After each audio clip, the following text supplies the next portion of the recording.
जय श्री कृष्ण। आप सभी का हमारे YouTube चैनल पर हार्दिक स्वागत है। आज की इस वीडियो में आप सभी रसपान करेंगे वैशाख मास महात्म्य के 24वें अध्याय के आगे की कथा का वृत्तांत। आइए सुनते हैं। नाक कटी, पूंछ कटी, जांघ टूटी और सिर में कीड़े पड़े तथा यौन में भी नित्य कीड़े रहते थे। हे राजन, इस प्रकार से उस जन्म में उसकी 30 वर्ष बीत गए। दैव योग से कर्म के फल से पूरे होने पर वैशाख मास में सूर्य के मेष राशि में जाने पर शुक्ल पक्ष की द्वादशी तिथि के दिन पद्म बंधु का पुत्र नदी में स्नान करके पवित्र होकर गीले वस्त्र से घर जाता था। तुलसी की चौरा पाकर अपने पैर धोए इस चौरा के नीचे से भाग में वह कुतिया सो रही थी। सूर्य उगने से पहली बेला में वह पैर के जल से नहा गई, परंतु उसके पाप नष्ट हो गए और उसी क्षण उसको अपनी जाति का याद हो गया। उस कुतिया ने अपने पूर्व कर्मों को याद करके दीनता से चिल्लाने लगी और बारंबार हे मुन मुझे बचाओ ऐसा चिल्लाने लगी और भय से व्याकुल होकर उसने याद करके मुनिवर को अपना कर्म सुनाया तथा अपना दुष्चरित्र और पति को विष देने की बात बताई।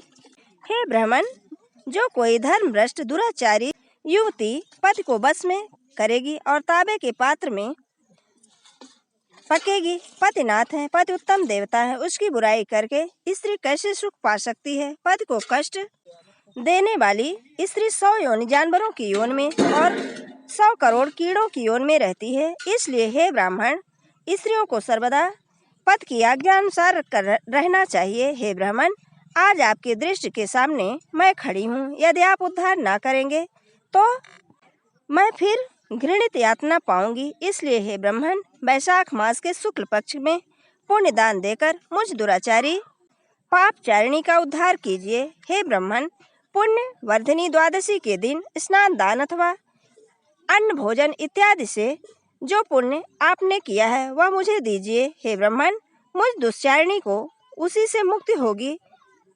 हे भूसुरे, इस तिथि को जो मनुष्य घर में भी स्नान करता है वह सब तीर्थों का फल पाता है, इसमें कोई संदेह नहीं है। कुछ तप जब आहुति दान देव पूजन इत्यादि से द्वादशी के दिन किया जाता है उसका अक्षय फल मिलता है। इस प्रकार से संपूर्ण फल को आप मुझे दीजिए। द्वादशी के उपवास में तथा त्रयोदशी को पारण करने से जो फल होता है उसी से मुक्ति होती है। हे महाभाग, हे दीन वत्सल, मुझ दीन पर दया कीजिए। जनार्दन भगवान दीनों के स्वामी, जगत के स्वामी तथा आपके ही नाथ हैं।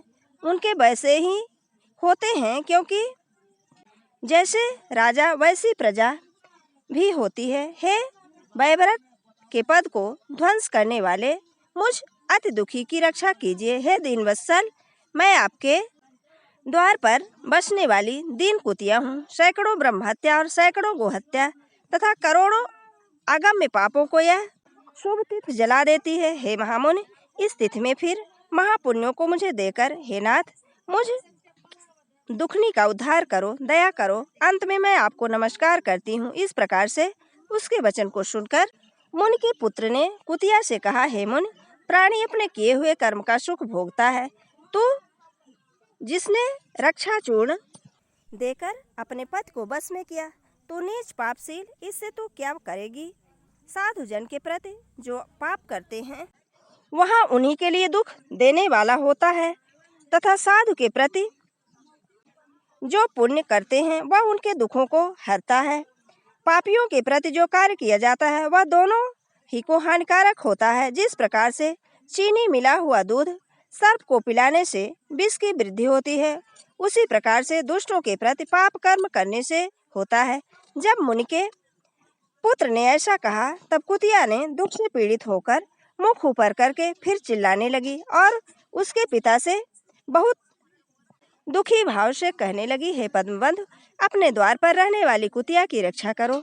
उसने बारंबार अपनी नित्य जूठा खाने वाली कुतिया की रक्षा करो ऐसा कहकर गृहस्थ महात्माओं के घर जो अपने पाले हुए प्राणी रहते हैं उनका उद्धार करना धर्म जानने वालों का मत है। चांडाल कौवे कुत्ते नित्य गृहस्थों के दया पात्र होते हैं और प्रतिदिन बल के भोजन करने वाले हैं।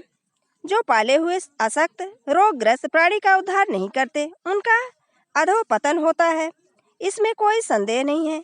यही वेद जानने वालों का भी मत है। जगत का जानने वाला, बनाने वाला सब प्राणियों को स्वयं रचकर उनकी रक्षा करता है। हरि भगवान द्वारा इत्यादि के रूप के बहाने सबको पालते हैं, इसलिए पाले हुए की रक्षा करना उनकी आज्ञा है।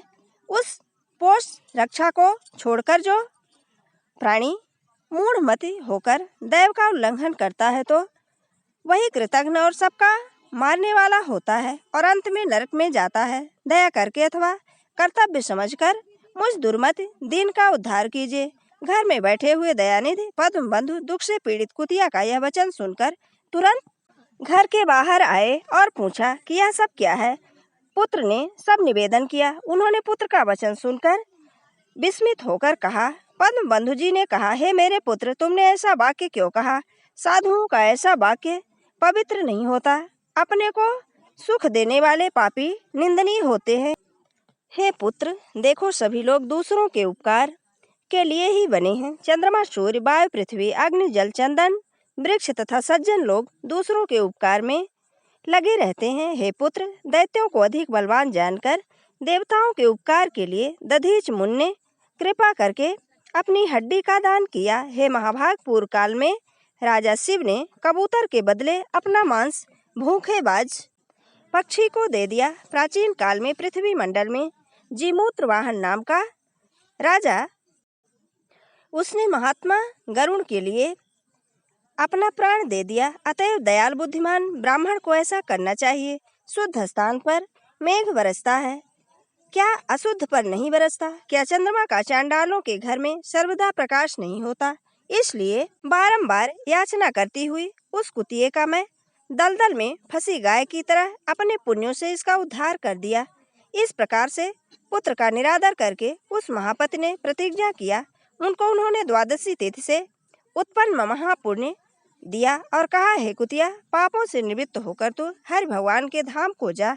हे राजन, उस वाक्य से जीर्ण देह को त्याग कर शुभ दिव्य रूप धारण करके दिव्य आभूषणों से एकाएक विभूषित होकर 100 वर्ष सूर्य की प्रभा पाकर सावित्री के समान रूप धारण कर उस ब्राह्मण की आज्ञा पाकर 10 दिशा को देदीप्यमान करती चली गई।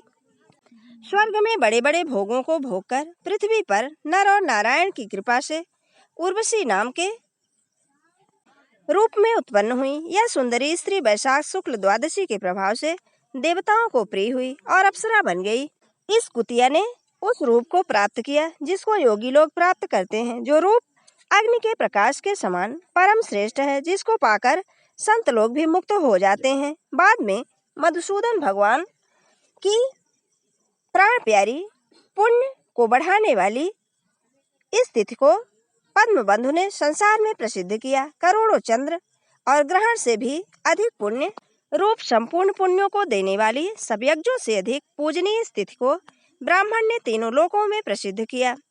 श्री स्कंद पुराण के वैशाख महात्म के नारद और अम्बरीश के संवाद में सुनी मोक्ष प्राप्ति नाम का 24वां अध्याय समाप्त हुआ। हमारा अगर वीडियो आपको अच्छा लगे तो लाइक जरूर करें और मित्रों के बीच में शेयर करना बिल्कुल ना भूलें। जय श्री कृष्ण, धन्यवाद।